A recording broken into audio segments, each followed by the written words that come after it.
6 second इसको वजह करते हैं। आप में से पीआरसी से कितने बच्चे आए हैं अभी डायरेक्टली जिनका भी रिज़ल्ट आने वाला है? कोई है पीआरसी वाले? टैक्स के बारे में जानते हैं? टैक्स क्या होता है? या कितने ऐसे बच्चे जिनकी कैफ़ की ये पहली अटैम्प्ट है? कैफ़ की फ़िज़िकल अटैम्प्ट पहली है ये, जिसने अभी तक कोई रिटन पेपर नहीं दिया कैफ़ में।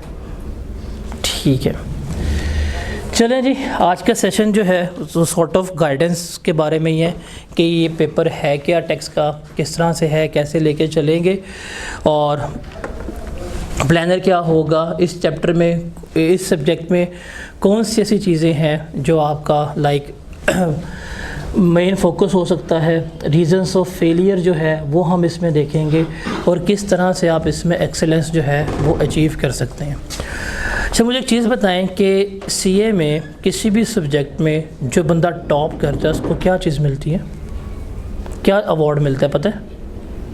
सुना हुआ है? गोल्ड मेडल या मेरिट सर्टिफिकेट। अभी मैं आपको एक, इसकी आवाज़ हो ना टीवी की, अभी मैं आपको एक बच्ची का इंटरव्यू दिखाता हूँ। ये मैं आपसे लिंक भी शेयर करूँगा। She is the one student जिसका टैक्स के पेपर में मेरिट सर्टिफिकेट जो है आ चुका हुआ है आज से 1.5 साल पहले, और इस वक्त तो पाकिस्तान की टॉप फॉर्म में है और उसकी अभी ये CFAP की अटैम्प्ट है इस जून में। ये वो पेपर है जिसमें मेरे कुछ स्टूडेंट पास सेशंस में मेरिट सर्टिफिकेट भी ले चुके हैं और इस पे मेरिट सर्टिफिकेट लेना आसान भी है अगर आप इसको तरीके से लेके चलें। आज हमारा फर्स्ट डे है। मैं आपको फर्स्ट डे पे एक बात कहता हूँ, ये आप कभी भी वेरीफाई करवा लीजिएगा। टैक्स का पेपर यहाँ तो होता है पास पहली अटैम्प्ट में, यहाँ होता है तीसरी अटैम्प्ट में। इसका इन बिटवीन सेकंड कुछ नहीं आता। इस अटैम्प्ट में निकाल लोगे, पास भी हो जाएगा, टॉप भी हो सकता है, निकल भी सकते हैं। अगर ये पेपर अगर आपका इस अटैम्प्ट में ना निकले ना, पेपर फेल हो जाता है आपका ये वाला। इसकी रीज़न्स कुछ हैं, वो मैं आपसे आइडेंटिफाई करूँगा क्या है क्या नहीं है, हम इसको लेके चलेंगे। ये मैं आपके साथ अभी, चूँकि हमारा स्प्रिंग 2024 का पेपर हुआ है, उसके स्टैट हमारे पास नहीं है। मैं आपके पास ऑटम 2023 के कुछ स्टैट शेयर करता हूँ जो ICAP के रिज़ल्ट हमारे सामने आए हैं। F1 का पेपर था, सबसे ज़्यादा बच्चे अपेयर हुए थे 10,000 के करीब और बच्चे पास हुए थे 2700, विच वॉज के 27% इसका क्या था, पासिंग रिज़ल्ट था। टैक्स का पेपर जो है इसमें 8,720 बच्चे अपेयर हुए थे और 3,715 42% के करीब इसका रिज़ल्ट जो है वो आ रहा था। फिर कॉस्ट है, बिज़नेस लॉ वगैरह सारे पेपर हैं। अच्छा, मेरा आपसे क्वेश्चन है, ये इस अटैम्प्ट में कितने पेपर्स दे रहे हैं? कितने पेपर्स दे रही हैं आप? 2। आप 3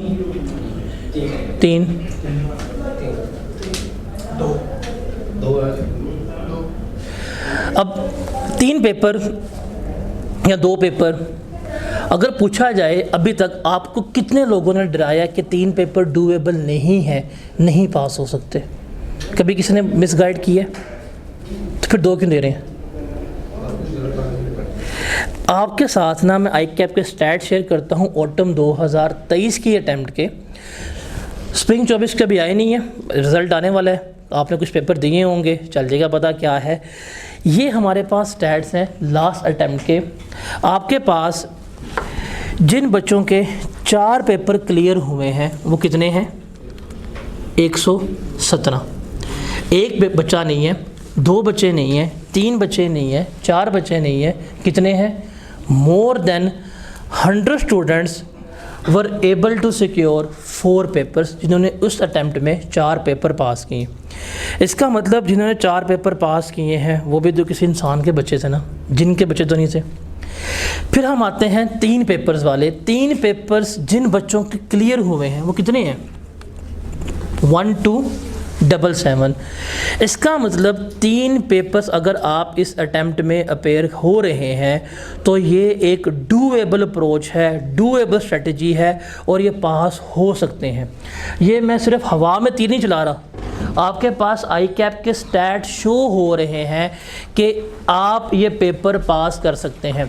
अब ये होता ना, अगर 100 बच्चों ने किया होता 200 बच्चों ने किया होता, 300 बच्चों ने किया होता, मैं मानता कि यार बच्चों ने पेपर हुए हैं, पेपर में हुए हैं पेपर कोई 7-8 हज़ार, 200 बच्चे पास हुए हैं, लेस दैन 10% है। बट यहाँ पे जो नंबर आ रहा है 1277, इट शोज़ कि ये 3 पेपर पास करना किसी भी अटैम्प्ट में अब प्रैक्टिकल और डूएबल अप्रोच है। ये सिर्फ आपको मैं यहाँ पे इसलिए शो कर रहा हूँ, I just want to motivate you as of now कि अगर आपने जितने भी पेपर सेलेक्ट किए हैं वो डूएबल है। अगर आपने 4 भी सिलेक्ट किए होते तो मैं आपको डीमोटिवेट ना करता।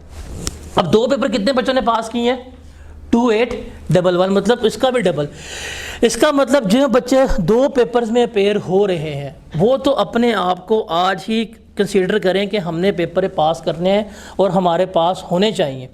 बिकॉज 2 दे रहे हैं, 2 दे के 1 फेल करने का सीन तो आपके पास है ही नहीं। वो भी क्या चीज़ शो कर रही है? आई कैप के स्टैट। और 1 पेपर कितने बच्चों ने पास किया है? 5633 बच्चों ने। तो मेजॉरिटी हमारे स्टूडेंट्स जो हैं वो किस में फॉल कर रहे हैं? इसमें फॉल कर रहे हैं।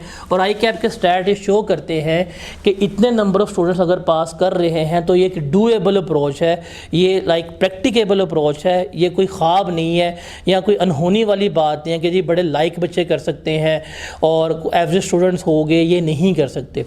अब इन 1200 बच्चों में से हार्डली कोई 10-12 टॉपर हो सकते हैं, 100 टॉपर हो सकते हैं। बाकी जिन्होंने किया है वो ऑन एवरेज स्टूडेंट्स थे और उन्होंने पास किया। The thing is that paper pass करने के लिए पेपर सिलेक्शन बड़ी इंपॉर्टेंट होती है कि आप पेपर दे कौन सा रहे हैं। जैसे अगर कोई पेपर 3 पेपर कौन कौन दे रहा है? कौन कौन पेपर दे रहे हो आप? सेम। अब इस तरह की चीज़ें जो हैं वो बड़ी सेन होती हैं, आपने बड़ा सेनली डिसीजन लेना होता है। अब अक्सर क्या होता है, बच्चे ऊट पर टांग पेपर पकड़ लेते हैं, अगस्त में क्या कर रहे होते हैं? पेपर ड्रॉप कर रहे होते हैं या पेपर मैनेज नहीं हो रहा होता। तो पेपर सिलेक्शन आपकी बड़ी इंपॉर्टेंट है।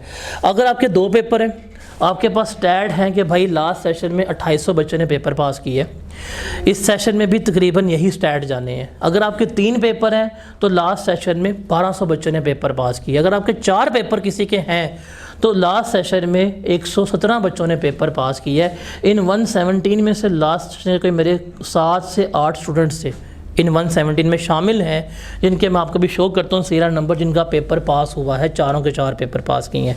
तो पहली चीज़, अगर आप अभी स्टार्ट कर रहे हैं, 25 मार्च है आज हमारी, आपको ये चीज़ पे बिलीव होना चाहिए, यकीन होना चाहिए। आप जितने भी पेपर में अपेयर हो रहे हैं वो क्या हैं?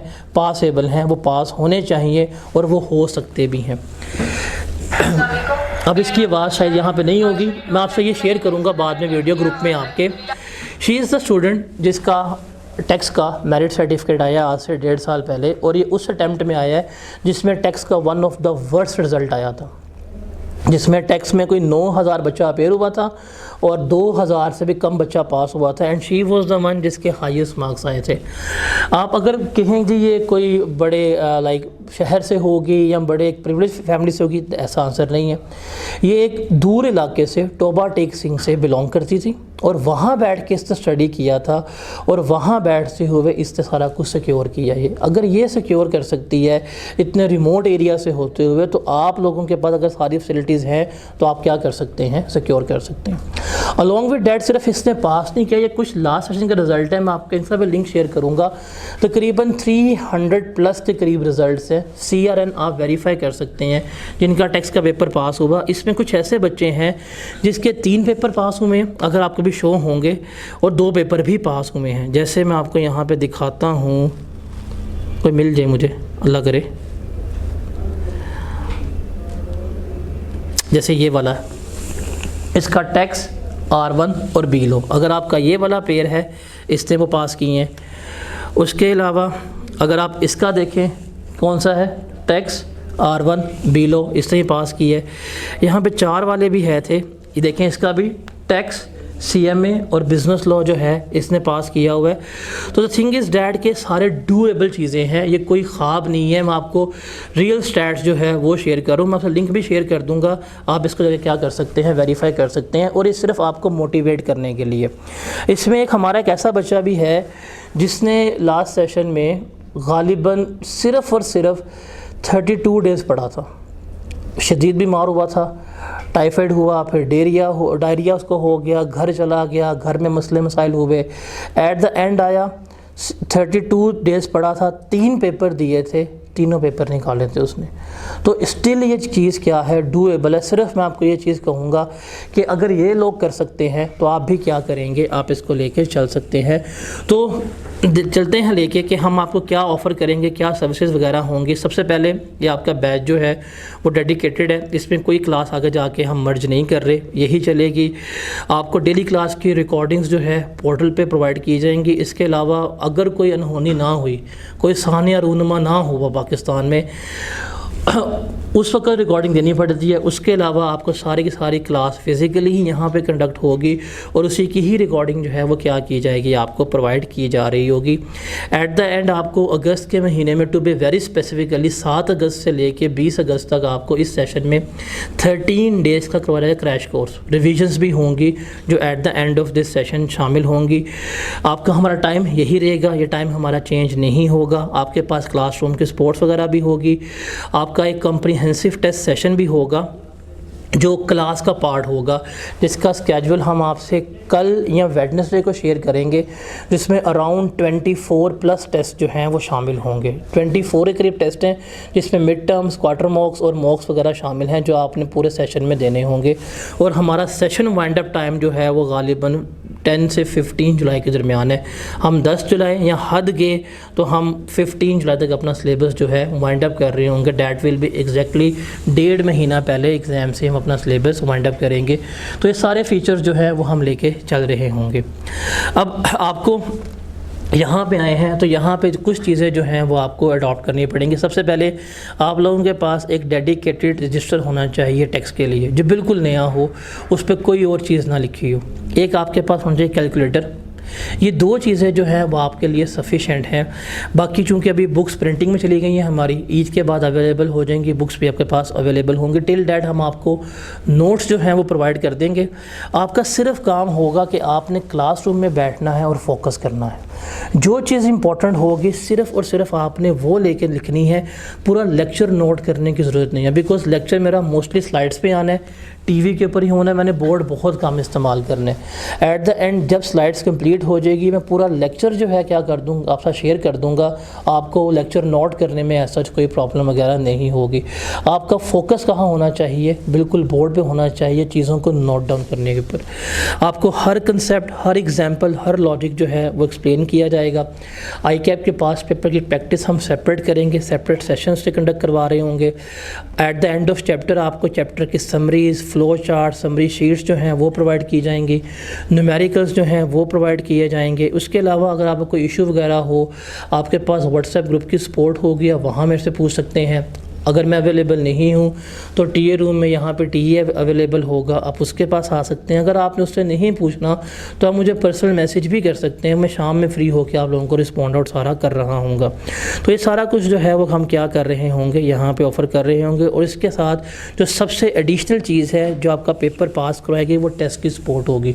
कोशिश है कल या वेडनेसडे को आपको आपका प्रॉपर टेस्ट का स्केजुअल मैं दे दूँगा कि ये हमारा टेस्ट का स्केजुअल है, इसके मुताबिक आपने इस सेशन में गालिबन 24 के करीब टेस्ट जो हैं वो अटैम्प्ट करने होंगे।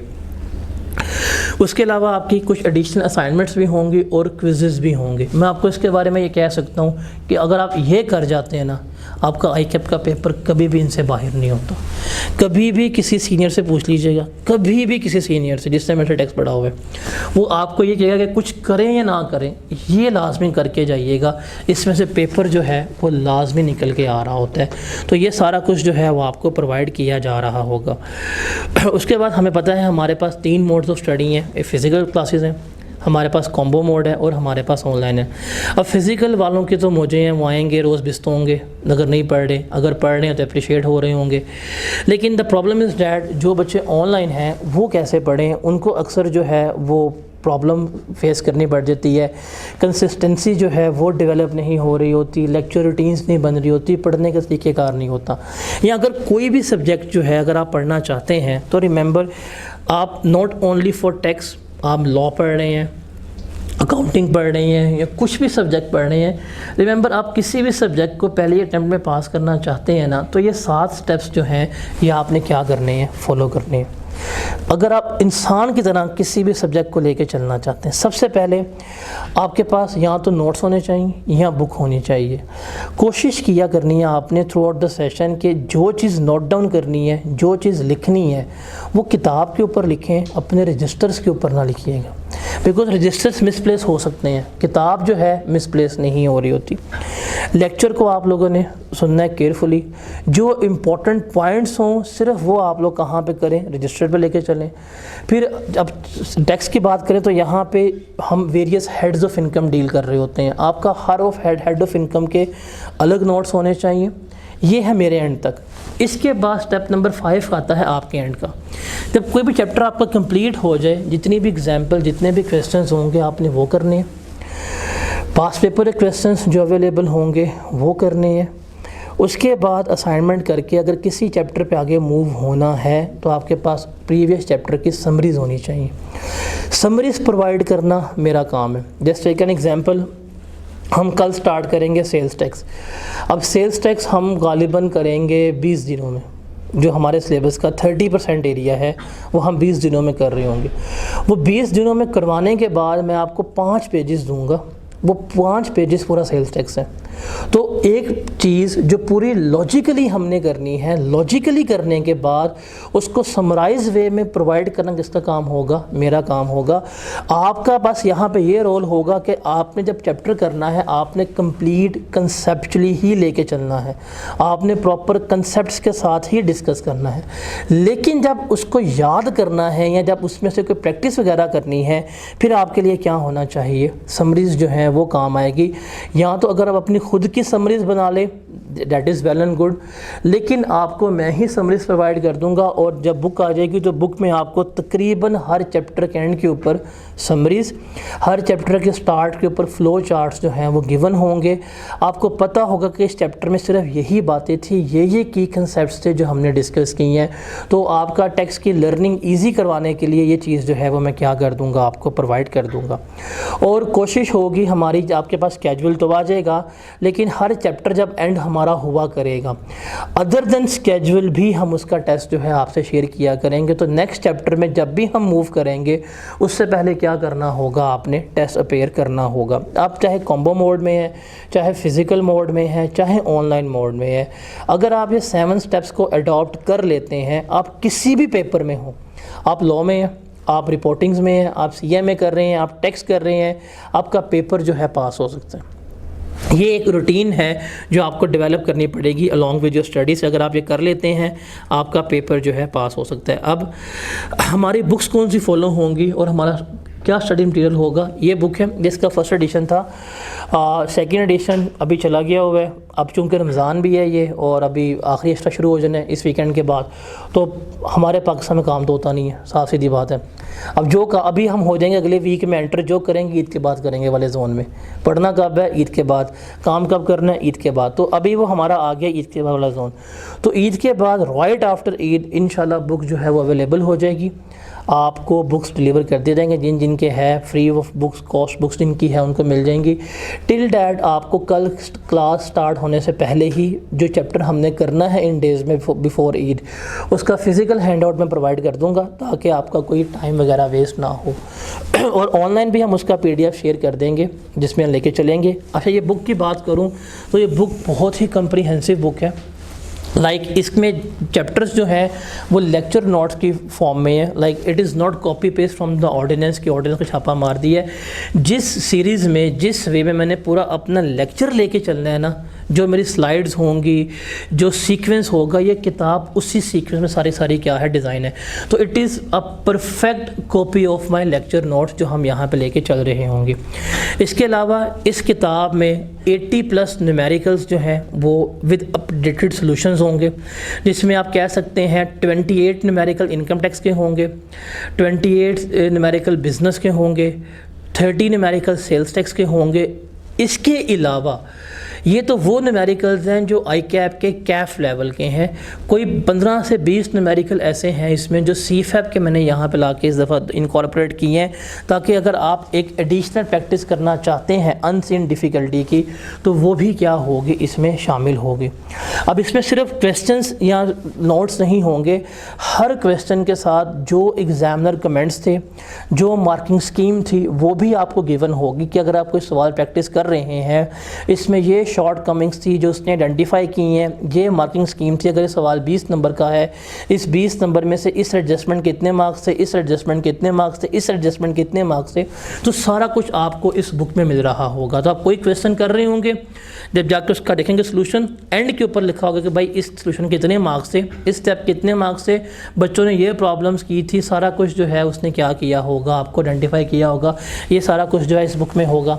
फिर हर चैप्टर के एंड के ऊपर आपको क्या मिलेगी, न्यूमेरिकल शीट मिलेगी और समरीज़ मिल रही होंगी 1 पेज, जिसको देख के आप पूरा चैप्टर क्या कर सकते हैं, रिवाइज कर रहे होंगे, और आपको एडिशनल क्वेश्चंस भी प्रोवाइड किए जा रहे होंगे। तो ये किताब गालिबन 631 पेजेस की होगी, जिसमें आपको हर चीज़ जो है मिलेगी। और इसमें कुछ चीज़ें जो हैं वो और भी शामिल होंगी, जैसे QR कोड की सपोर्ट भी होगी। कुछ ऐसे कंसेप्ट्स होंगे जो समटाइम्स होता है, हम पढ़ रहे होते हैं, हमें पढ़ते हुए समझ नहीं आते। जस्ट टेक एग्जांपल, यहाँ पे लेक्चर होना 1.5 घंटे का, अब उस लेक्चर में कोई एक ऐसा छोटा मोटा कंसेप्ट डिस्कस हुआ जो आपको बाद में भूल गया और वो इम्पॉर्टेंट भी है। जैसे मैं आपको टू बी वेरी एग्जैक्टली बात करता हूँ, एक टॉपिक आएगा टैक्स फ्री सैलरी का। अब वो जितनी मर्जी दफ़ा करेंगे आपको भूल जाना है। तो किताब में क्या होगा, QR कोड होगा, आप उसको पढ़ रहे हैं, आप उसको स्कैन करेंगे तो स्कैन करते साथ ही उसकी वीडियो वहाँ पे प्ले हो जाएगी। तो इसमें कुछ QR कोड भी एम्बेड किए गए होंगे, ताकि आपको अगर कोई सवाल कर रहे हैं, कोई टॉपिक कर रहे हैं और अगर मैं अवेलेबल नहीं हूँ, या अगर आप कह रहे हैं अभी मैंने सवाल नहीं पूछना, आपका फोकस आउट ना हो, तो आप वो QR कोड स्कैन करके उन लेक्चर्स को भी क्या कर सकते हैं, एक्सेस कर सकते हैं। वो लेक्चर्स नहीं होंगे, वो शॉर्ट वीडियोज़ होंगी, 5 नंबर की हो गई, 7 नंबर की हो गई, 10 नंबर की हो गई, ताकि आपको किताब एक वो क्या है प्रॉपर्ली सेल्फ एक्सप्लेनेटरी बुक होगी। आपको उस टॉपिक को रिवाइज करने के लिए वापस जाके पोर्टल में वो पूरा स्क्रॉल करने की ज़रूरत नहीं होगी। आप जाके सिर्फ उसको स्कैन करें QR कोड को और वो आप उसको लेके चले जाएंगे। तो जिसमें जो इम्पोर्टेंट एरियाज़ होंगे, जो डिफ़िकल्ट एरिया हैं, जो मुझे लगता है उनके QR कोड्स जो हैं वो बुक में एम्बेडेड होंगे। तो आपको एक ये किताब के सारे फीचर्स हैं जो इस किताब को मार्केट में सबसे यूनिक किताब कर रही होती है। तो जो हम बुक्स फॉलो कर रहे होंगे ये बुक्स होंगी। अभी तक हमारे पास बुक्स अवेलेबल नहीं हैं, बिकॉज ये टू बी वेरी एग्जैक्ट 20 अप्रैल के करीब आपको बुक्स आ जाएंगी। 20 अप्रैल से पहले आपको सारे लेक्चर नोट्स जो हैं वो आपको प्रिंट आउट फॉर्म में मिल रहे हैं। कल ही आपको क्लास से पहले मौज़म जो है वो आपको प्रिंट आउट दे देगा, वो ग्रुप में भी शेयर हो जाएंगे, आप उनको ले लीजिएगा। सिर्फ हम एक ही प्रिंट आउट लेके चलेंगे, ये 20 अप्रैल तक हम इसे कवर कर रहे होंगे। तो 20 अप्रैल तक हमारी किताब आ जाएगी, फिर आपको नोट्स वगैरह की नीड नहीं पड़ेगी। उसके अलावा रेगुलर लेक्चर होंगे, तमाम क्वेश्चन वगैरह मैं यहाँ पे कवर करवा रहा हूँगा। आई कैप के प्रैक्टिस क्वेश्चंस जो है वो हम कर रहे होंगे और उस प्रैक्टिस क्वेश्चंस में एग्जामिनर कमेंट्स वगैरह शामिल होंगे। तो इन शॉर्ट आप पढ़ने बैठे हैं, कोई सवाल कर रहे हैं, सवाल कर ली है, उसमें आपकी 2 एडजस्टमेंट ठीक हुई हैं, 3 गलत हुई हैं, आप ख़ुद को चेक करना चाहते हैं, आप सेल्फ असेसमेंट कर सकेंगे। आप जाएंगे सॉल्यूशन पे, सॉल्यूशन भी होगा, एग्जामिनर कमेंट्स भी अवेलेबल होंगे कि इसमें क्या क्या गलती थी, क्या क्या गलती नहीं थी। Along with that marking scheme भी होगी कि इस एडजस्टमेंट कितने मार्क्स थे, इस एडजस्टमेंट कितने मार्क्स थे, इस एडजस्टमेंट कितने मार्क्स थे। तो आप ख़ुद से अपनी प्रैक्टिस को क्या कर सकेंगे, इस किताब के ज़रिए सेल्फ रिव्यू भी कर सकेंगे। और अगर कोई इंपॉर्टेंट कंसेप्ट है जो आपको तंग कर रहा है, मुझे पता है इस किताब में कोई 20 के करीब ऐसे कंसेप्ट हैं जो डिफ़िकल्ट है, लाइक आप क्लास में पढ़ेंगे भी, आपको बाद में करते हुए भी उस लेक्चर की नीड होगी, तो उनके QR कोड्स जो हैं मौजूद होंगे। और कोशिश है कि जितनी समरीज़ हैं हमारी, उनके भी QR कोड जो है इस किताब में मौजूद होंगे। लाइक चैप्टर पूरा कर लिया, समरी करने की बारी आई है, आप QR कोड स्कैन करेंगे, 5 मिनट में पूरा चैप्टर जो है मैंने रिवाइज़ किया होगा, आप वो वीडियो देख लेंगे। तो एक प्रॉपर सेल्फ एक्सप्लेनेटरी होगी कि आपको कभी भी पूरे सेशन में टेक्स्ट में किसी किस्म की प्रॉब्लम फेस ना हो। इसके अलावा इसमें कुछ एडिशनल क्वेश्चंस होंगे जो असाइनमेंट्स की फॉर्म में होंगे, उनके सॉल्यूशंस अवेलेबल नहीं होंगे। उनके सॉल्यूशंस जो हैं वो आपको सॉफ्ट में शेयर किए जाएंगे, किताब में ड्राइव का लिंक लगा होगा, उसके सॉल्यूशंस जो हैं वो वहाँ पे अपलोड कर रहा होगा। अब सिलेबस की आउटलाइन देखते हैं हम, हमारा टेक्स्ट का सिलेबस क्या है।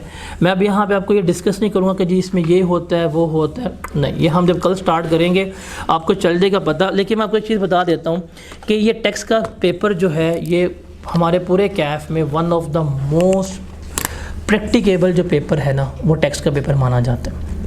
आप जो यहाँ पे कैफ में टेक्स्ट पढ़ रहे हैं ना, अगर आपके यही टेक्स्ट होता है जब आप फॉर्म में जाते हैं, यही टेक्स्ट की नॉलेज होती है, आप बस जाके प्रैक्टिकल थोड़ा सा एक्सपोजर लेते हैं, थोड़ा सा पोर्टल देखते हैं, आपको रिटर्न फाइल करनी आ जाती है। तो इस वक्त पाकिस्तान में जो इंडिविजुअल लेवल की रिटर्न होती है, जो एक छोटे कारोबार की रिटर्न होती है, उसके लिए जितनी भी प्रैक्टिकल नॉलेज चाहिए टेक्स्ट के मैटर को डील करने के लिए, वो सारी हम कहाँ पे डिस्कस कर रहे होते हैं, कैफ में डील कर रहे होते हैं। और आप इसको कैफ में भी पढ़ेंगे और आप इसको जाके आगे CFAP में भी पढ़ रहे होंगे। तो वन ऑफ द मोस्ट क्या कह सकते हैं, ये प्रैक्टिकल पेपर है जिसको आप डिस्कस कर रहे होते हैं। अगर कैफ में बात करें तो इसका सिलेबस जो है वो हमने 3 ग्रिड्स में डिवाइड किया गया है। ग्रिड ए है, इसमें 3 चैप्टर्स आते हैं। अच्छा, ये ग्रिड जो है वो ICAP का स्टैंडर्ड है वेटेज के मुताबिक, लेकिन मेरी बुक जो है उसमें ग्रिड यही फॉलो हो रहा है, बट चैप्टर के सीक्वेंसेस जो हैं वो चेंज किए हुए हैं। जैसे ये ICAP की किताब में चैप्टर नंबर 1, 2, 3 होगा, मेरी किताब में ये लास्ट चैप्टर होगा, बिकॉज हम इनको लास्ट पे कर रहे होते हैं। अब ये वो ग्रिड है जिसकी वेटेज क्या है, 5 से 10 नंबर की है। इसमें 3 चैप्टर्स इन्वॉल्व हैं। अब इसमें से कुछ ऐसी बातें हैं जो आप PRC में पढ़ के आ चुके होंगे, जैसे प्रोग्रेसिव टेक्स्ट क्या होता है, पढ़ा होगा। रिग्रेसिव टेक्स्ट क्या होता है, पढ़ा होगा। डायरेक्ट टेक्स्ट क्या होता है, इनडायरेक्ट टेक्स्ट क्या होता है, कैनन्स ऑफ टैक्सेशन पढ़े होंगे आपने, इकोनॉमिक्स में पढ़े होंगे। तो ये सारी इसमें से वो बेसिक्स वाली बातें हैं जो हमने यहाँ पे डिस्कस करनी होती हैं। तो 3 चैप्टर्स हैं, लेकिन इसमें से हर अटैम्प्ट में कंफर्म क्वेश्चन आता है और 5 से 7 नंबर का सवाल आता ही है। मतलब आप जब भी जाएंगे ICAP का पेपर देने के लिए, तो जो पेपर में आखिरी सवाल होगा क्वेश्चन नंबर 8, वो इन चैप्टर में से आया होगा। इन 3 चैप्टर में से कोई उसने एक सवाल पूछना होता है। उसके बाद जो हमारा सबसे बड़ा एरिया है सिलेबस का, वो इनकम टैक्स का है, जिसकी वेटेज 60 से 75 मार्क्स की है। ऑन एवरेज इसमें से 65 से 70 नंबर का पेपर आ रहा होता है। अब इनकम टैक्स में बेसिकली हमने क्या देखना है, कैलकुलेट करना देखना है कि इनकम कैसे कैलकुलेट होती है, इनकम हमारी है क्या, इनकम के सोर्सेज क्या हैं, इनकम के हेड कौन से हैं, सैलरी क्या होती है, प्रॉपर्टी से इनकम कैसे आती है, बिज़नेस की इनकम कैसे कैलकुलेट करेंगे, एसेट्स बेच के घर बेच दिया, दुकान बेच दी है, प्लॉट बेच रहे हैं, शेयर्स बेच रहे हैं, इनसे इनकम कैसे आ रही है, एंटीक बेच दिया, ज्वेलरी बेच दी है, उसको कैसे टैक्स करना है, फिर अदर सोर्स की इनकम कैसे लेके चलनी है, एग्रीकल्चरल इनकम पर टैक्स कैसे लगाना है, तो वो हम सारा यहाँ पे सीख रहे होंगे। फिर हम देखेंगे जाके कि इस इनकम टैक्स का जो प्रैक्टिकल पार्ट होता है कि रिटर्न फाइल कैसे करनी है, उसकी असेसमेंट कैसे होगी, अपील, वो भी हम देखेंगे। जब हम यहाँ पे जाएंगे ना रिटर्न फाइल करने वाले एरिया में, जब हम रिटर्न्स पढ़ रहे होंगे, तो मैं वहाँ पे आपको प्रैक्टिकल रिटर्न फाइल करना भी सिखाऊंगा। मैं आपको बता दूंगा, अगर आपके पास लैपटॉप्स वगैरह हुए ना उस दिन, उस स्पेसिफिक डे पे कैरी करके आइएगा, मैं आपको उस वक्त तक रिटर्न फाइल करना सिखा दूँगा कि एक्सेल किस तरह हम वर्किंग करते हैं, इस तरह पोर्टल पे काम करते हैं। बिकॉज जो नॉलेज आपने कैफ में पढ़नी है, इंडिविजुअल लेवल की रिटर्न फाइल करते हुए आपको मैक्सिमम यही नॉलेज चाहिए होती है। आप 10% मज़ीद ऐड कर सकते हैं, वो बंदे को चल जाता पता, बट ये चीज़ें सारी हमने इनकम टैक्स में लेके चलनी है। हमारे सिलेबस का जो मेजर एरिया है वो किसका है, इनकम टैक्स का है। और जो थर्ड एरिया है वो कौन सा है, सेल्स टैक्स का है, जिसमें से हमारा 20 से 30 नंबर का एरिया आता ही आता है। अब ऑन एवरेज अगर बात की जाए ना, ऑन एवरेज पेपर में सेल्स टैक्स में से 28 नंबर उसने पूछे हैं ऑन एवरेज, और इसमें से उसने 5 नंबर पूछे हैं।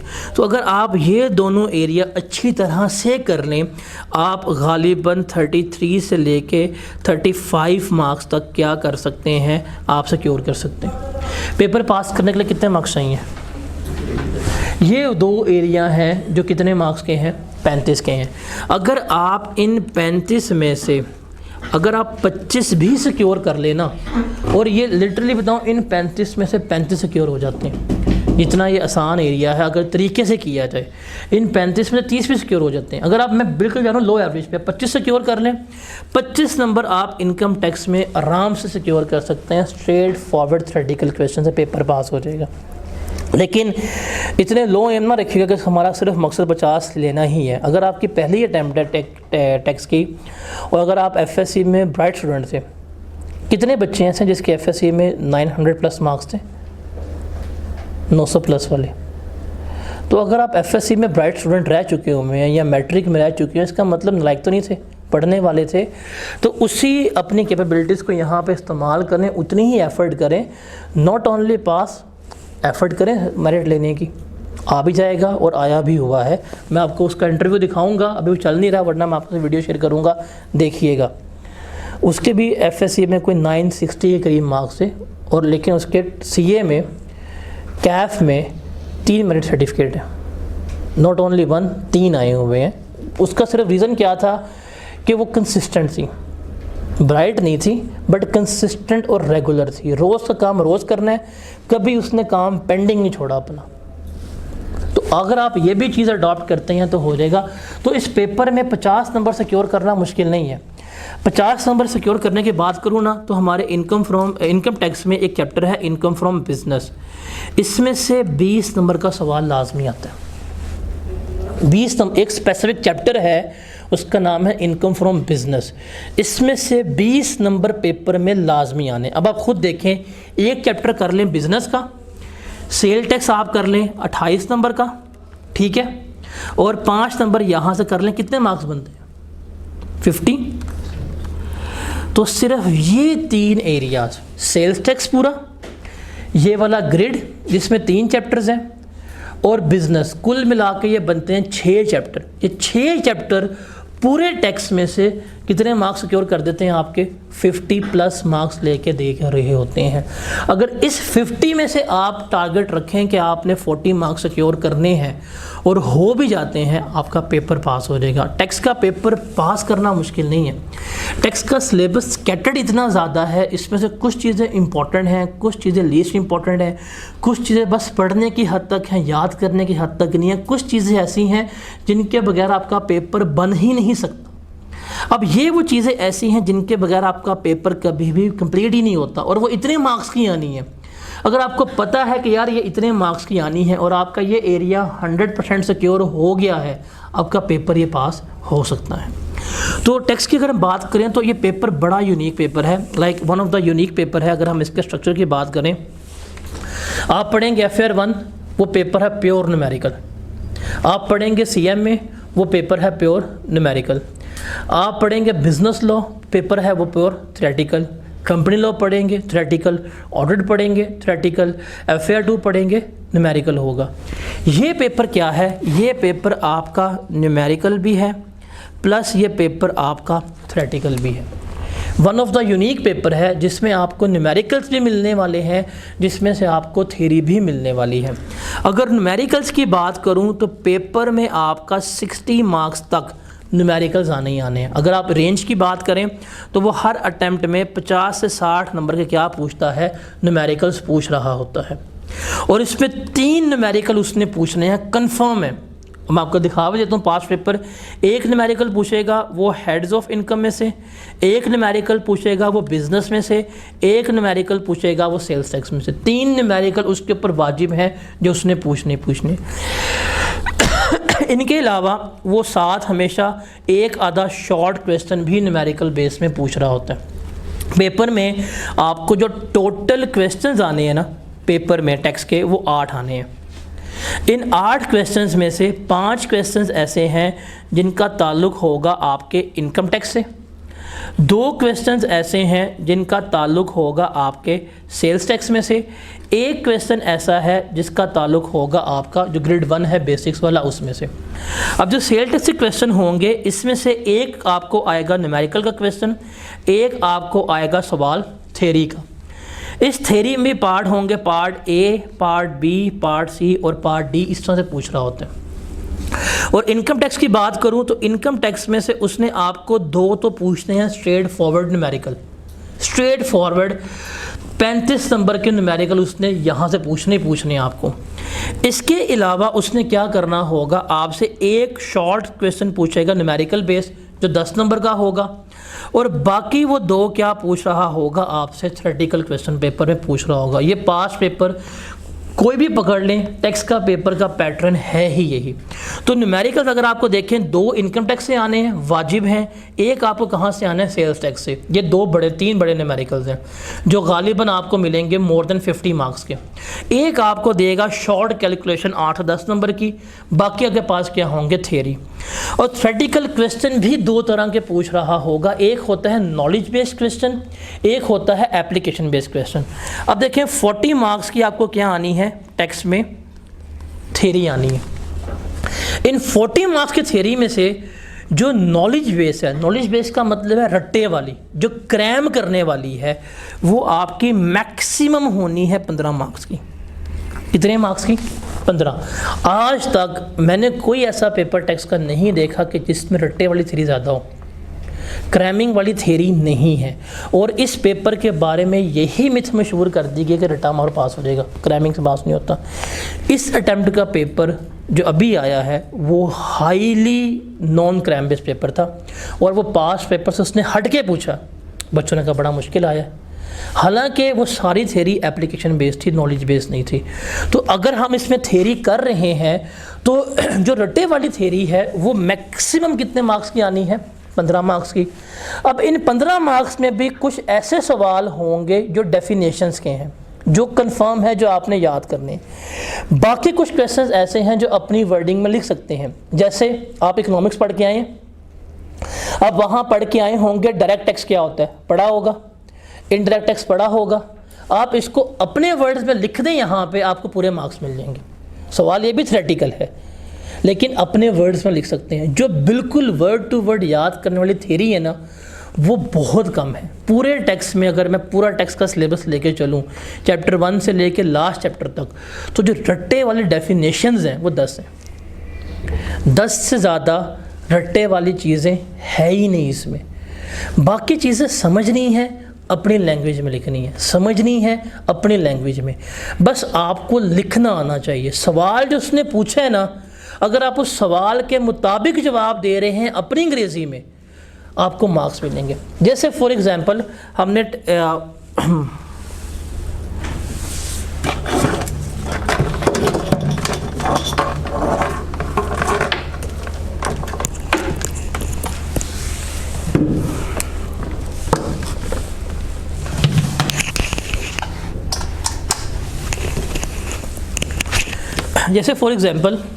एक रूल पढ़ेंगे जाके कि रिफ़ंड जो है वो 45 डेज़ में होता है।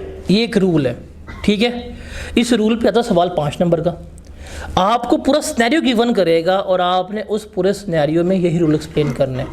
तो ये जो एप्लीकेशन बेस्ड क्वेश्चन है, ये हमारे होंगे कोई 20 से 25 नंबर के, मोस्टली 20 नंबर के ही होते हैं, 25 नंबर तक। और ये वो सवाल है जिसको आपने अपनी वर्डिंग्स में लिखना है। आप अपनी वर्डिंग्स में लिखेंगे, आपको मार्क्स मिल जाएंगे। तो इस पूरे पेपर में न्यूमेरिकल्स हैं और थ्योरी है, और थ्योरी में भी जो रट्टे वाली थ्योरी है वो कितने मार्क्स की है, 15 मार्क्स की है। तो इसको आपने इस तरह से लेके चलना है। अब थ्योरी याद कैसे करनी है बताऊंगा मैं आपको। बुक्स में जगह जगह आपको निमोनिक्स मिलेंगे, एक्रोनिम्स मिलेंगे, पूरी डेफिनेशंस को याद करने के लिए आप उससे याद कर सकते हैं। अब इस पेपर में चूंकि 60% एरिया किसका है, न्यूमेरिकल्स का है, और न्यूमेरिकल्स में मार्क्स सिक्योर करना आसान है। मेरा यहाँ पे रोल ये होगा कि आज तक मुझे कोई ऐसा बच्चा मेरा नहीं मिला स्टूडेंट जो कभी भी टैक्स के न्यूमेरिकल्स में सफ़र कर रहा हो। न्यूमेरिकल्स की जब बात आएगी, मैं न्यूमेरिकल्स चाहे सेल्स टैक्स का हो चाहे इनकम टैक्स का हो, मैं आपको उसमें इतना कैपेबल कर दूंगा कि न्यूमेरिकल्स में आपको इतनी शॉर्टकट सिखा दूंगा कि अगर न्यूमेरिकल 20 नंबर का है ना, तो आप उन शॉर्टकट से भी 13 से 14 मार्क्स इजीली निकाल सकते हैं।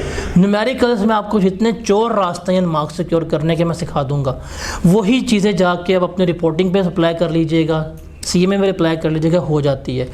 न्यूमेरिकल अगर 60 नंबर के 3 आएंगे, न्यूमेरिकल्स में से आप 40 नंबर हर बच्चा सिक्योर कर सकता है जिसने वो रूल्स देखे हुए हैं, जिसने उस तरीके से कोई 10 पर न्यूमेरिकल्स किए हैं, वो कर जाएगा। चीज़ कहाँ पर आ जाएगी, थ्योरी में। ये वो चीज़ है जो आपने याद करनी है, वहाँ पे आपकी मेमोरी का टेस्ट होगा। न्यूमेरिकल्स चूँकि स्मार्टली प्ले हो सकते हैं, वहाँ पे रूल्स आपने अप्लाई करने होते हैं, वो मैं सिखा दूँगा। लेकिन जो थ्योरी वाला पार्ट होगा वो सिर्फ क्या करना पड़ेगा, आपको याद करना पड़ेगा। वहाँ पे भी मैं आपको सिखाऊंगा कि याद करना कैसे। जैसे डेफिनेशन है हमारे डिस्पोजल की, 5 नंबर की आती है और पास पेपर में कोई 10 दफ़ा आ चुकी हुई है, पूरा पैराग्राफ है, 5 नंबर का पूरा पैराग्राफ है डेफिनेशन का। उसको याद रखने के लिए मैं आपको 3 वर्ड सिखाऊंगा, डेजर्ट, स्टार, एलसीडी।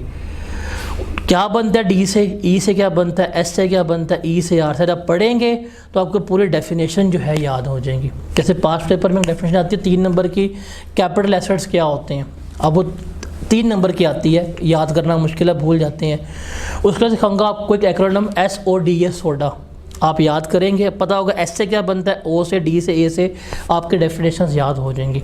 तो जहाँ तक पॉसिबल होगा मैं आपको सपोर्ट कर दूंगा, बट याद करना फिर भी आपके ऊपर ही होगा, वो आपने ही करना है।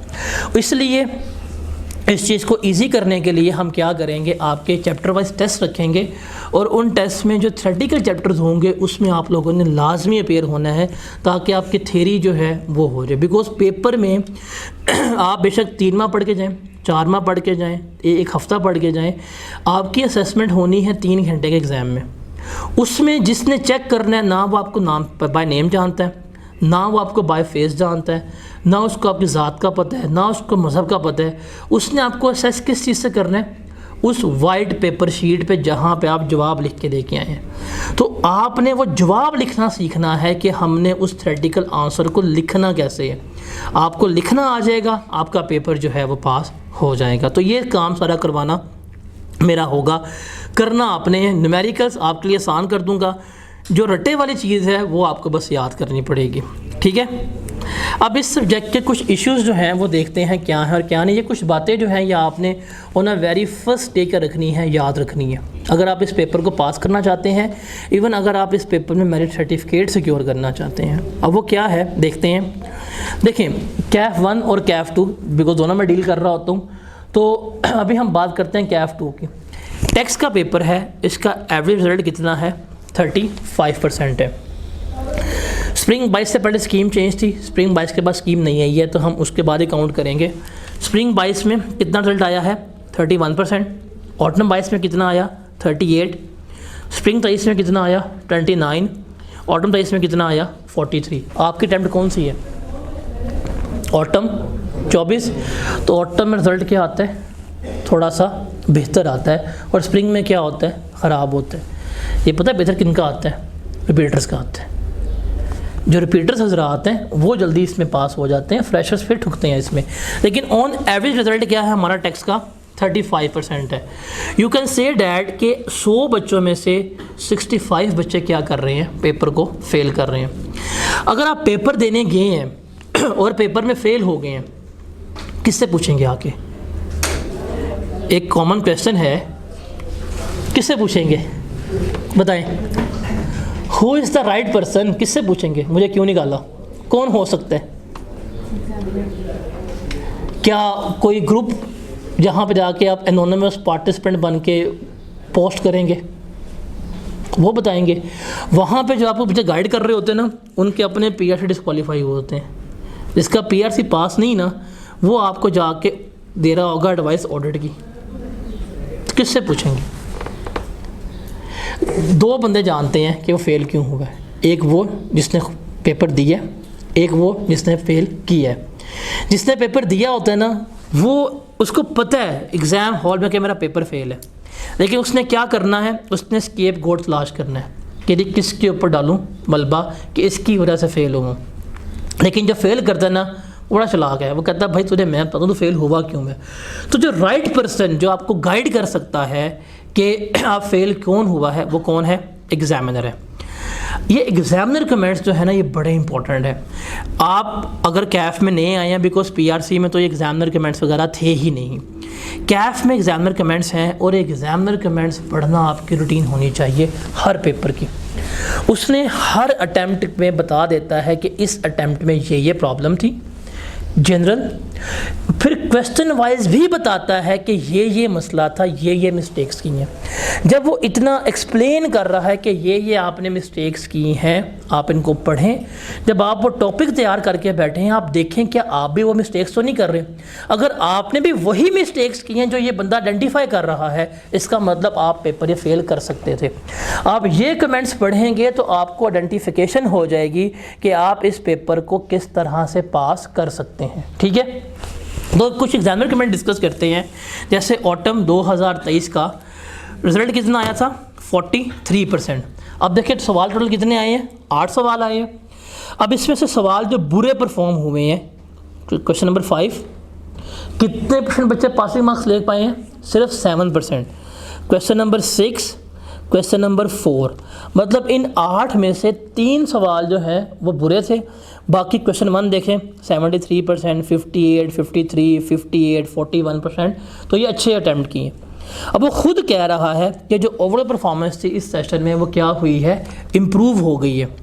However a down side of the result is that examiners did not concentrate on the question requirement, कि बच्चे सवाल के रिक्वायरमेंट पे कंसंट्रेट ही नहीं कर रहे। ये खुद बता रहे हैं कि जब जो मैंने सवाल पूछा है, जो इसकी रिक्वायरमेंट है, आप उसके ऊपर कंसंट्रेट ही नहीं कर रहे, जिसकी वजह से क्या कर रहे हैं, आप टाइम वेस्ट कर रहे हैं, इररेलेवेंट चीज़ें जो हैं वो प्रोड्यूस करें। उसने एग्जाम्पल भी दी है कि हम जो रिक्वायरमेंट में वर्ब इस्तेमाल करते हैं, डिस्कस, राइट, कैलकुलेट, आप उसको इग्नोर कर देते हैं।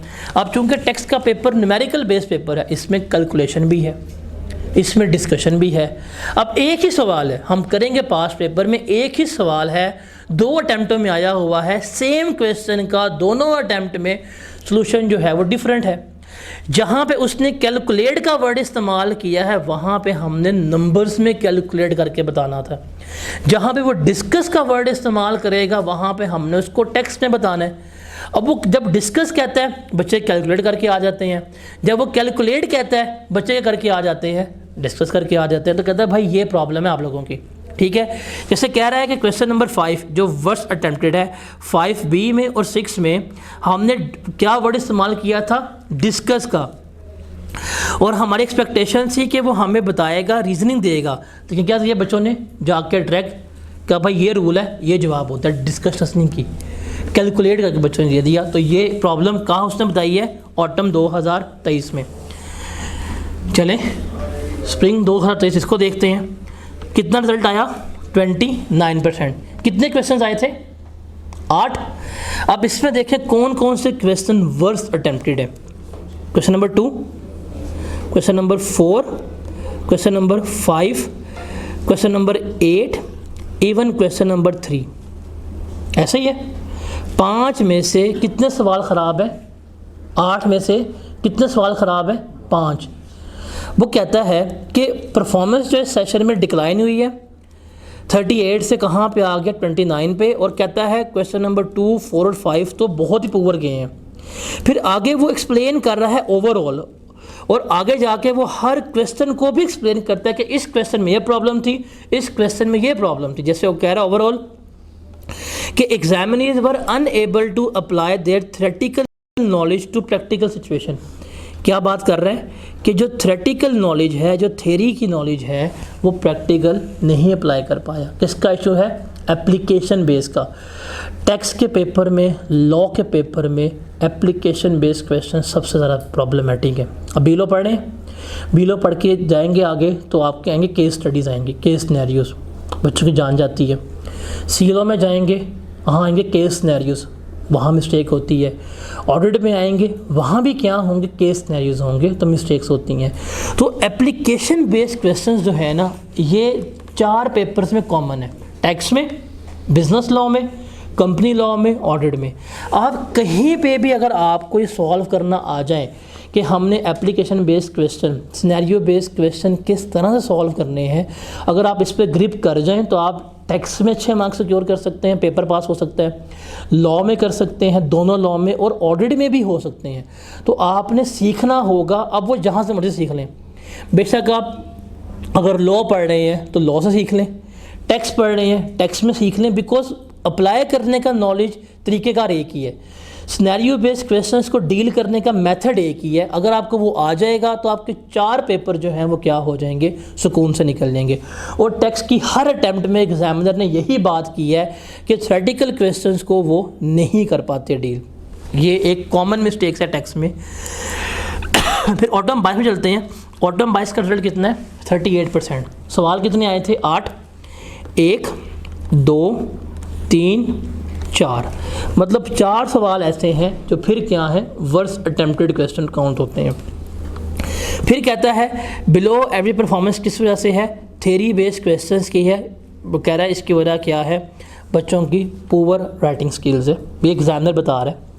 फर्दर कहता है कि बच्चे विदाउट पेइंग अटेंशन क्या कर रहे हैं, रिक्वायरमेंट नहीं पढ़ते, क्वेश्चन के वर्ड नहीं पढ़ते, सवाल सॉल्व कर देते हैं, हमने पूछा कुछ होता है, बता वो कुछ हो रहे होते हैं। आप जितने भी एग्जामिनर कमेंट्स पढ़ेंगे, इवन स्प्रिंग 22 के अगर आप इसमें खुद पढ़ें, कहता है जी selective study, failure to apply theoretical knowledge, ये ही रीजंस हैं फेलियर की। तो अभी तक 4 डिस्कस किए हैं, इन चारों कमेंट्स में एक ही कॉमन प्रॉब्लम है, क्या, थ्योरेटिकल नॉलेज नहीं है, एग्जामिनर रिक्वायरमेंट्स को जो है वो प्रॉपर्ली रीड नहीं कर पा रहे। जब आपको एग्जामिनर खुद बता रहा है कि ये प्रॉब्लम है, तो बेहतर नहीं जब आपके पास आज के दिन ही 6 माह पड़े हुए हैं आप इसको ओवरकम कर लें। आप अभी से सवालों को पढ़ना सीखें, देखें रिक्वायरमेंट क्या है, देखें उसमें क्या लिखा हुआ है, देखें इसमें कैसे लेके चलना है, वर्ब्स को फोकस करें, डिस्कस का मतलब क्या है, कंप्यूट का मतलब क्या है, एक्सप्लेन का मतलब क्या है, कैलकुलेट का मतलब क्या है। इस्तेमाल सभी 4 चीज़ें हैं, टेक्स्ट में सिर्फ 4 वर्ड्स हैं, डिस्कस, कंप्यूट, कैलकुलेट, एक्सप्लेन, ये 4 वर्ड इस्तेमाल होते हैं। अब डिस्कस में कैसे लिखना है, कंप्यूट में कैसे करना है, कैलकुलेट में कैसे करना है, एक्सप्लेन में कैसे करना है, तो ये पता होना चाहिए। अब ये इसने बताया, अगर हम इसको सम अप करें ना, तो ये कुछ रीजंस हैं फेलियर की जो हमने क्या करनी है, अवॉइड करनी है, और ये पता होने चाहिए, ये आपके पास ना हमेशा होनी चाहिए। इवन मैं कहता हूँ इसको अपने मोबाइल का ना वो लगा लें, वॉलपेपर आप अनलॉक करें, सामने ये देखें, बिकॉज ये सिर्फ टेक्स्ट में नहीं है, ये तकरीबन हर पेपर में ही यही अटैम्प्ट हो रही होती हैं। सबसे पहले क्या है कि inability to understand what examiner want, examiner क्या कह रहे हैं, वो कहता है मशरिक, आप कहते हैं मगरिब। आपको टॉपिक की अंडरस्टैंडिंग नहीं है, आपको एप्लीकेशन इश्यूज फेस करने पड़ रहे हैं, रिक्वायरमेंट पेपर में नहीं पढ़ पा रहे, आपकी प्रेजेंटेशन जो है वो बहुत पुअर है। टेक्स्ट में एक सेकंड रीज़न जो है फेल होने की वो पुअर प्रेजेंटेशन भी है। आपके 60 नंबर के न्यूमेरिकल्स हैं, न्यूमेरिकल्स का फॉर्मेट है, फॉर्मेट जो है वो रिटर्न्स वाला होता है। अगर आप एक प्रॉपर फॉर्मेट में सवाल नहीं करेंगे पेपर फाइल हो जाएगा आपका, एक ये मसला है। फिर दूसरा है सिलेक्टिव स्टडी। सिलेक्टिव स्टडी तो गुनाह है, साफ सीधी बात है, ये क्या है, गुनाह। जंग लग गई है, पहुंच गए हैं वीगो वाले बंदूकें लेके, फायर करने लगे हैं, ज़्यादा गोलियां घर रह गई हैं, क्या होगा, जंग जीत जाएंगे, शहीद हो के आएंगे। यही करते हैं टेक्स्ट सीए के बच्चे। जब आप लोग इंटरमीडिएट में थे वहाँ पे कभी सिलेक्टिव स्टडी की थी? 5 साल पेपर हिफ्ज़ किए थे, बट अगर आप उसको भी बात करें हिफ्ज़ करने, क्वांटम कितना था, तादाद कितनी थी, अच्छी खासी थी। उसमें फिर सब्जेक्ट कितने, 6 सब्जेक्ट, कितनी गज़लें याद की हैं उर्दू की, याद हैं अभी, तशरीहें कितनी लिखी हैं, ये उसके सामने कुछ नहीं है। आप लोगों ने तो मिस्टर चिप्स याद की हुई है, उससे क्या थी डेट ऑफ डेथ कैथरीन की, 1 अप्रैल, सारे भूल गए हैं। पढ़ के आए हैं, फिज़िक्स पढ़ी है, केमिस्ट्री पढ़ी है, मैथ्स किया होगा, इस सारा करके आए ना। वहाँ पे आप एक दिन में 6 सब्जेक्ट पढ़ते थे, पास पेपर भी किए हैं, तो ये क्वांटम कितना था, 6 1 साल। वहाँ पे भी अगर देखते थे आप पढ़ते 6 माह थे, सेशन शुरू हुआ, छुट्टियाँ आ गई, ये वो करते कराते इफ़ेक्टिवली 6 माह पढ़ते थे।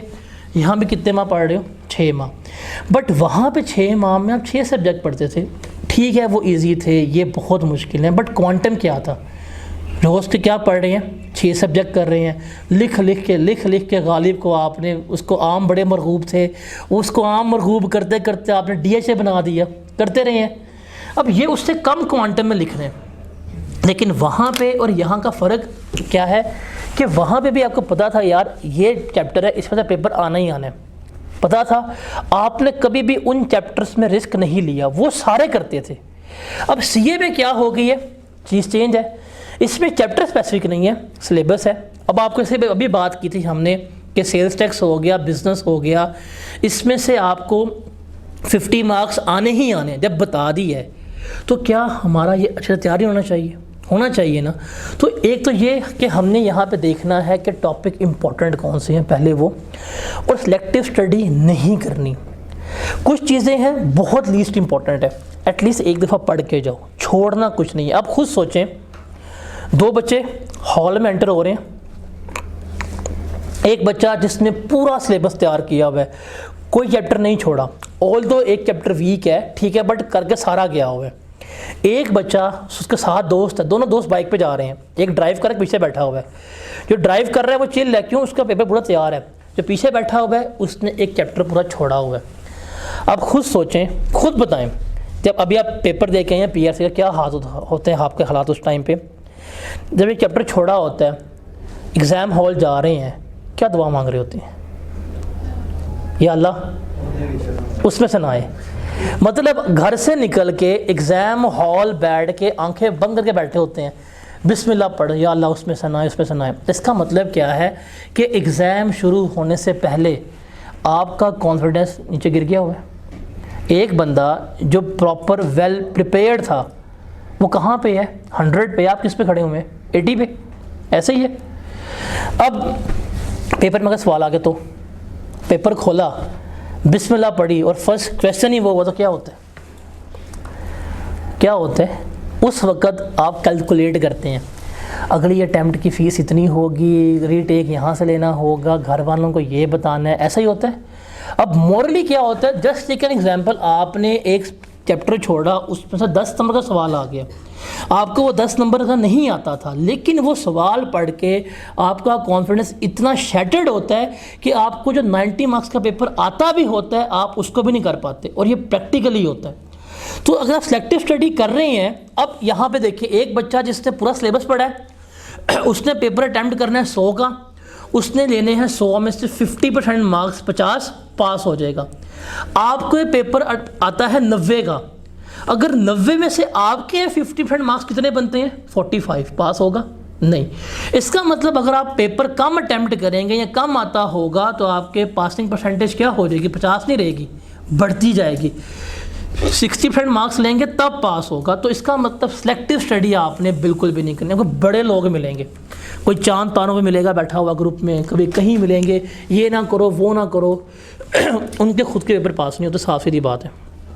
मैंने इससे रिक्वेस्ट की थी स्टूडेंट से, मुबशरा से, इसके जून में एग्ज़ाम्स हैं, फ्री होकर आएगी, बाकायदा क्लास में आएगी, आप उससे पूछिएगा कि उसने कैसे कैफ में 3 मेरिट सर्टिफिकेट लिए हैं, किस तरह से CMA में उसका आया हुआ है, उसका टैक्स में आया हुआ है, उसका ऑडिट में आया हुआ है, कैसे उसने सिक्योर की है। जून में आएगी फ्री का पेपर देके, पूछेगा उससे क्वेश्चन, बताएगी आपको कितने घंटे पढ़ती होगी, उसका पूरा इंटरव्यू है 1.5 घंटा जस्ट। आप कितना घंटा पढ़ते हो, 5-5 घंटे पढ़ते हो, बट उसने पढ़ा रोज़ है और उसने कोई चीज़ छोड़ी नहीं थी। इसका इसलिए क्या हुआ, टॉप हुआ। तो उससे मिलवाऊंगा आपको मैं। तो ये चीज़ आपने देखनी है, सिलेक्टिव स्टडी नहीं करनी। टाइम मैनेजमेंट बड़ी बुरी होती है, सवाल नहीं होता। उसके अलावा जस्ट पास पेपर कर लेते हैं, कंसेप्ट्स माइंड में नहीं रहते, प्रिपरेशन के मुताबिक नहीं होती, पेपर आपका प्लान नहीं होता और प्रैक्टिस नहीं करते। इसमें से ना एक आजकल ना अनफॉर्चुनेटली CA को BA के इक्विवेलेंट ला रहे हैं कुछ लोग।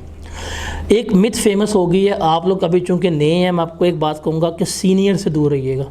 ख़ास तौर पर वो सीनियर जो फेल हो चुका हुआ है ना, उसको 3 तलाक़ियाँ भी दे दें, दोस्त है तोड़ दें, बिकॉज़ वो बंदा इंतहा का नेगेटिव होगा और वो बंदा कभी भी आपकी सक्सेस बर्दाश्त नहीं कर पाएगा। ख़ास तौर पर आप लोगों के ग्रोह में, आप लोगों के ग्रोह में जेलसी में ज़्यादा होता है, फीमेल्स में, वो कभी किसी को आगे नहीं आने देती, ये फैक्ट है। सीनियर जो है ना, वो प्रैक्टिकली बहुत ही रेयर है कि आपको अच्छा सीनियर गाइड कर दे। अगर कोई बंदा फेल है ना, वो आपको हमेशा वो मशवरा देगा जिससे आप भी फेल होंगे, कहेगा यार पास पेपर कर लो, पास हो जाएगा। उससे पूछना तुमने कि ये तुम्हारा पास हुआ था, यार नहीं वो मुझे आता नहीं था, ये और वो, ये भी गलती है। सिर्फ पास पेपर करने से पेपर पास नहीं होता। CA में इसके पेपर को डिस्टिंक्ट ही यही चीज़ करती है कि कभी चीज़ पास पेपर से नहीं आती। आप हर अटैम्प्ट में जाएंगे, आपको हर अटैम्प्ट में एक नई चीज़ मिलेगी। तो पास्ट पेपर प्रैक्टिस करने सिर्फ एक बेंच मार्क है आपका कि जी मेरे सवाल हो रहा है, ये रूल पढ़ लिया है, पेपर में इस तरह के 10 सवाल आए हैं, मैं कर सकता हूँ। लेकिन ये कहाँ लिखा हुआ है कि जब आप पेपर करने जा रहे हैं तब भी सवाल यही आना है? ये कहीं लिखा हुआ है? वो सवाल कौन सा आएगा? 11वां सवाल आएगा। तो आपने उसके लिए तैयार होना है और वो मैं आपको करूँगा। इसलिए मैंने किताब में सवाल डाले हैं CFAP के एडवांस लेवल के, थोड़ा उनको स्किम किया, थोड़ा उनको उनकी डिफ़िकल्टी कम की है, बट हैं टोटली अनसीन, ताकि आपकी प्रैक्टिस जो है वो बेहतर हो जाए। तो ये कुछ रीज़न्स हैं, आप इनको अवॉइड कर दें। आप टेक्स्ट की बात करें, रिपोर्टिंग की बात करें, लॉ की बात करें, किसी भी पेपर की बात करें, आपका पेपर पास हो जाएगा।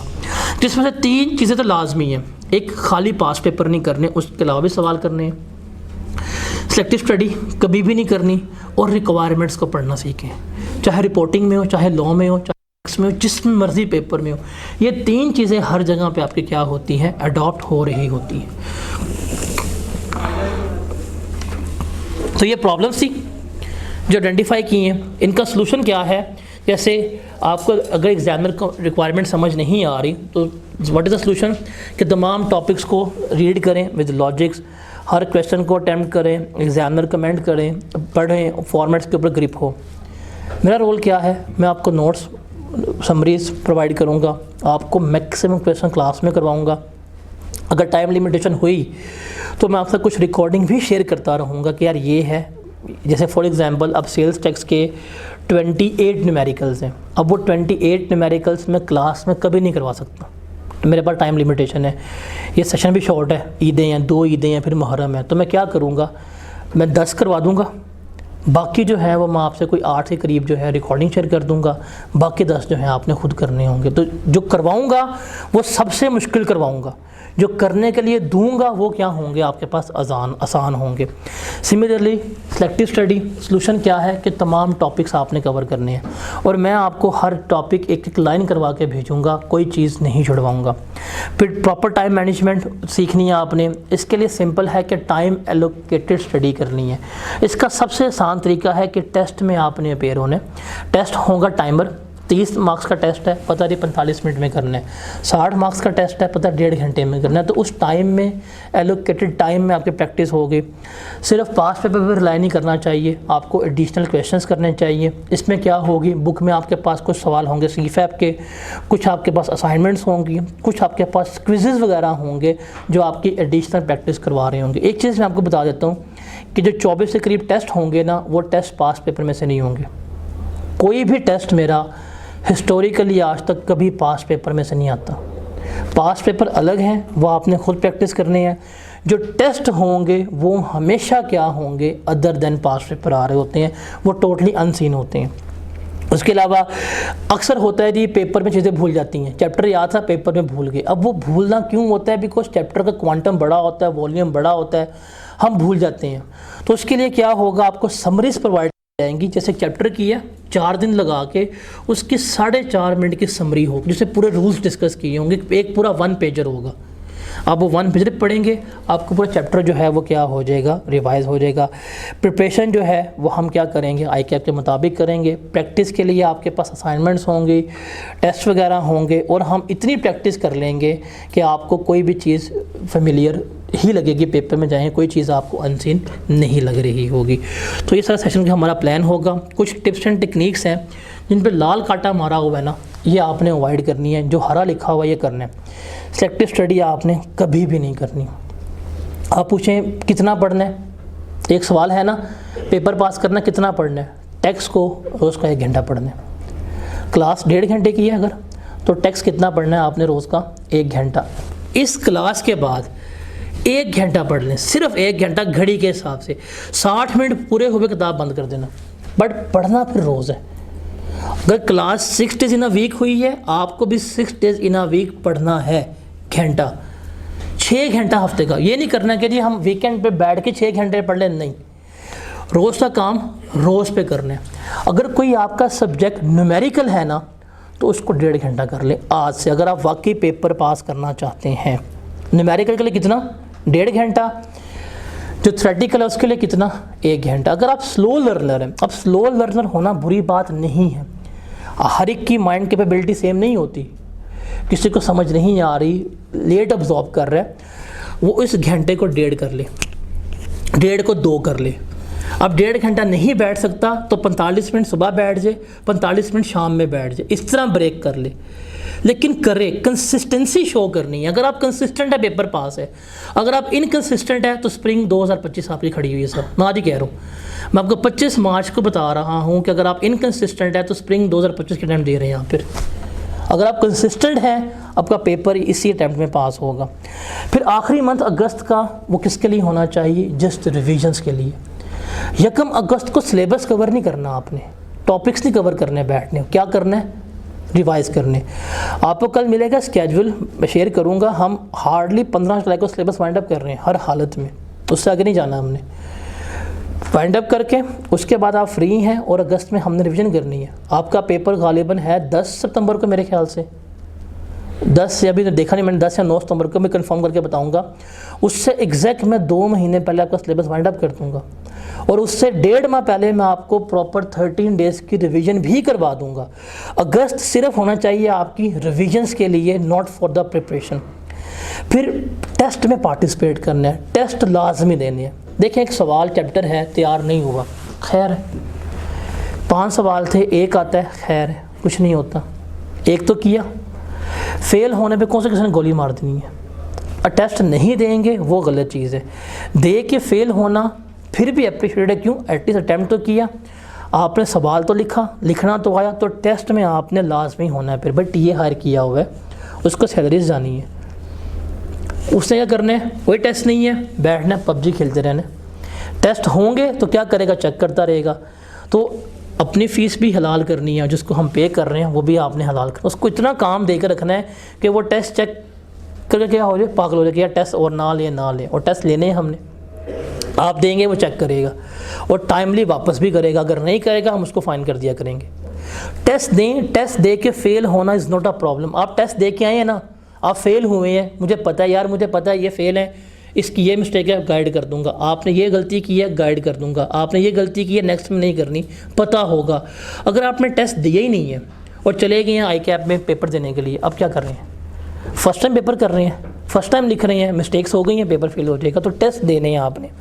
फिर हर एक के ऊपर जाकर एडवाइस नहीं लेनी, सजेशंस। आपको मैं कुछ बताऊंगा ड्यूरिंग सेशन ना, कुछ क्वेश्चंस जाके ना रैंडमली पोस्ट कीजिएगा, सजेशंस लीजिएगा। आपको उन टॉपिक्स के बारे में वो मिलने सजेशंस। जब आप जाके एग्जामिनर कमेंट्स पढ़ेंगे ना, आपको समझ आनी है कि भाई जो आपको गाइड कर रहे हैं, जो सजेस्ट कर रहे हैं, उन्हें कख नहीं पता होता। तो इसलिए हर एक को अवॉइड करें। टू मैनी जो कंसल्टेशंस होती हैं वो क्या करती हैं, आपको हमेशा तबाह ही कर रही होती हैं। तो ये कुछ चीज़ें जो हैं वो आपने क्या करनी है, फॉलो करनी है। So that was all about this session. कल हम स्टार्ट करेंगे, कल आपको कल या परसों मिलेगा स्केड्यूल और प्लानर, और कल हम स्टार्ट करेंगे सेल्स टैक्स से। हमारा जो एरिया है 30% का वो कौन सा है? सेल्स टैक्स का। अब आइडियली क्या होता है कि सेल्स टैक्स हर इदारे में, हर इंस्टीट्यूट में टीचर्स एंड पे करवाते हैं और वो 10 दिनों में करा देते हैं। एंडिंग भी होता है 10 डेज़ में कराते हैं, बच्चे भी करते हैं ऊपर से और निकल जाते हैं। मैं आपको कल साबित करूंगा पेपर में कि 30 नंबर उसमें से आने ही आने, और हम उसको ऊपर पहले ये पूरा माल लेंगे, क्योंकि अभी हम रिलैक्स ही हैं, अभी इतना प्रेशर भी नहीं है। हमने इस मंथ में, मतलब अभी स्टार्ट हो गया, अप्रैल में मतलब रिज़ल्ट से पहले हमने 40% ऑफ सिलेबस अपना डन करना है और इजीली हो भी जाएगा। आप बर्डन भी नहीं होंगे। बस आपने ये करना होगा कि 1.5 घंटा क्लास है, जो करवाऊंगा जाके घर वो करते रहना, जितने टेस्ट होंगे वो देने। तो हम किससे स्टार्ट करेंगे? सेल्स टैक्स से। कल हम डिस्कस करेंगे सेल्स टैक्स को, और आपको बताऊंगा कि जो आप जाके लेज़ ख़रीदते हैं, जो आप 7 अप पीते हैं, जो पेप्सी पीते हैं, किस तरह हुकूमत टैक्स ले रही है आपसे, किस तरह एक गरीब के खून से भी टैक्स निकालती है, किस तरह जब आज पाकिस्तान में एक बच्चा पैदा हुआ है उसके फीडर से लेके आज जो बंदा मर रहा है उससे कफन तक गवर्नमेंट टैक्स ले रही है। तो हम इसकी बात करेंगे सेल्स टैक्स की। आपको मज़ा आएगा कि जितनी कमोडिटीज़ आप ख़रीद रहे होते हैं क्या है, कैसे। अगर आपके पास कोई इनवॉइस वगैरह हुई ना, कोई बेकरी की, कोई बिस्किट वगैरह की, ज़रा कल लेके आइएगा, ठीक है। कल सिखाऊंगा आपको कि वो जो बिल आता है उस पर लिखा होता है GST इतने % कैसे चार्ज हो रहा है, किस तरह गवर्नमेंट लेके चल रही है। एक हाईली हम लेके चलेंगे प्रैक्टिकेबल एरिया को, और 30 मार्क्स हैं, इसमें से पेपर आना ही आना है। इसको हम करेंगे अच्छी तरह सिक्योर। उसके बाद हम कहाँ मूव करेंगे, इनकम टैक्स के मूव कर रहे हैं, ठीक है। तो कल आपको हैंडआउट्स भी मिल जाएंगे, पहले सेल टैक्स के कि जो हमने करने हैं, और उसके बाद फिर हम यहाँ पर चीज़ों को लेके चल रहे होंगे, ठीक है। और कोई सवाल वगैरह है आपका पूछ सकते हैं। बुक आपको ईद के बाद मिल जाएगी। जिसने बुक का पूछना पहले बता देता हूँ मैं, क्योंकि वो प्रिंटिंग के लिए गई है, क्योंकि अभी हम ऑफिशियली एंटर हो गए हैं उस जोन में कि अब ईद के बाद काम होगा। जिसने भी काम करना है ईद के बाद होगा, गर्मी होगी ज़्यादा इसलिए। तो बुक आपको मिलेगी इंशाल्लाह ईद के बाद, फ़ौरन ही बिफोर 20 अप्रैल आपके पास ईद बुक आ जाएगी। उससे पहले पहले जो भी हैंडआउट्स वगैरह होंगे वो आपको अवेलेबल कर दिए जाएंगे, ताकि आपका कोई लॉस वगैरह ना हो, ठीक है। और कोई सवाल हैं तो पूछ लें मेरे से। कोई भी नहीं, निकलो।